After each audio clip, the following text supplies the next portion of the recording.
1906 में डेनमार्क के कुछ काबिल लोग आर्कटिक में खोज पर निकले थे। अमेरिकियों ने यह दावा किया था कि ग्रीनलैंड को एक झील अलग करती है। वो एक आइलैंड नहीं है, जिसका मतलब है कि ग्रीनलैंड के बाकी हिस्से पर अमेरिका का कब्जा होगा। मगर दानिश लोगों की अच्छी तरह से जानते थे कि ऐसी कोई झील नहीं है। आज तक कोई यह साबित नहीं कर पाया, और साबित करने के लिए उन्होंने डेनमार्क एक्सप्रेस के नाम से खोज की। मगर ग्रीनलैंड का वह बर्फीला इलाका इतना खतरनाक था कि वो लौट के नहीं आए, और जुलाई 1908 में एक और खोजी दस्ता भेजा गया ताकि उन्हें वापस ले आएं या कम से कम सबूत जुटा पाएं। अब या तो ग्रीनलैंड अमेरिका को मिल जाता। अब ग्रीनलैंड वालों को यह साबित करना था ऐसी कोई भी झील नहीं है। इसी सच्ची कहानी पर आधारित अगेंस्ट द आइस 2022 में रिलीज हुई, और इस वीडियो में आप यही कहानी सुनने वाले हैं। दोस्तों, अगर आप हमारे चैनल पर नए हैं तो प्लीज़ सब्सक्राइब कर दें। कहानी की शुरुआत होती है 1909 में एक सर्द रात से। कैप्टन आयनार मैकलसन जो एक मशहूर खोजी थे, वो अपने दस्ते के साथ अलाबामा में समुद्री जहाज में ग्रीनलैंड के बर्फी सरजमी पर आए थे। जब अगस्त का महीना आता है तो पानी पिघलने लगता है। फिर ये लोग जहाज से वापस जा सकते हैं, लेकिन इसके बाद पूरा इलाका जम जाता है। इसलिए अब ये जहाज यहाँ है। अब वापस कोई नहीं जा सकता अगस्त तक।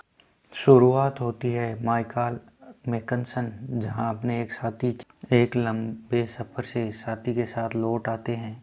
असल में आयनार उन लोगों की खोज में निकला था जो लौट कर वापस नहीं आए थे, जो सबूत ढूंढ रहे थे।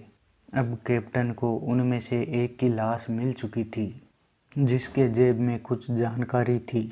उसमें केन का जिक्र था। केन वो जगह होती है जिसमें खोजकर्ता आने वाले लोगों के लिए सबूत छोड़ते हैं। आयनार के साथ जो आदमी गया था उसकी हालत ख़राब थी।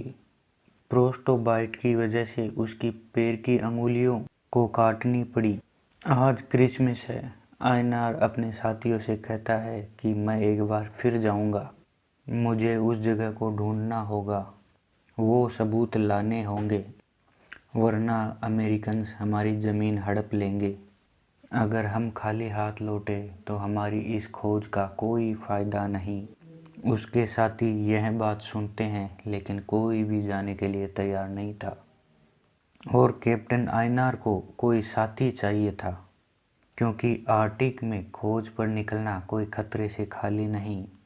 अब होता कुछ यूँ है कि इसी जहाज़ पर एक लड़का था। इसी जहाज़ में एक लड़का था जिसकी शादी नहीं हुई, मगर वो कोई खोजी नहीं है। वो एक इंजन रिपेयर करने वाला लड़का था। बाकी सब की तो शादी हो चुकी थी।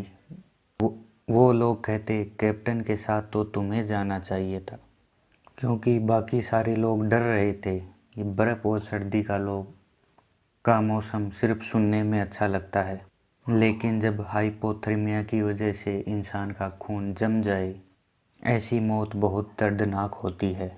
फिर इस लड़के का नाम आइवरसन था। वो इस काम में नौसिखिया था, मगर वो मिलिट्री में रह चुका था। उसने कैप्टन आयनार के बारे में काफ़ी कुछ सुना था, तो वह इस खोज पर आने के लिए तैयार हो जाता है, बिना इस बात की परवाह किए कि यह कितना खतरनाक हो सकता है। यह बात वो कैप्टन से खुद कहता है कि और कोई आने के लिए तैयार नहीं है। अब सबको आर्कटिक में 1 साल हो चुका था। सारे अपने परिवार के साथ वापस जाना चाहते थे, पर इस खोज की सारी जिम्मेदारी कैप्टन आयनार पर थी।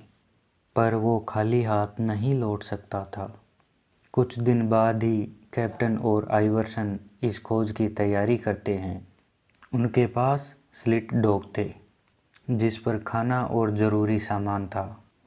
कैप्टन आयनार को पता था वो जिसे साथ ले जा रहा है उसको इस आगे का कोई अंदाज़ा नहीं है। उसे काम का कोई तजुर्बा नहीं है, मगर मजबूरी थी। कैप्टन ने आयनार को बताया था उन्हें इन डॉग्स के साथ कोई दोस्ती नहीं करनी, क्योंकि हर डॉग 100 पाउंड का वज़न लिए चलता है और जब वह डॉग अपना काम पूरा करता है वह किसी काम का नहीं रहता और उसे मार दिया जाता है और दूसरे डॉग को खिला दिया जाता है। फिर इन्हें शुरुआती दिनों में ज़्यादा मुश्किल नहीं आती। रास्ता सीधा था, जहाँ पहाड़ी आती वो लोग इन्हें किसी तरह से पार कर लेते। मगर कैप्टन आयनार इस खोज का नतीजा जानते थे, आने वाले खतरे से अच्छी तरह वाकिफ़ थे, इसलिए वो शांत ही रहता है। ज़्यादातर वह काम पर ध्यान देता। दिन में ये लोग सफ़र करते और रात में आराम।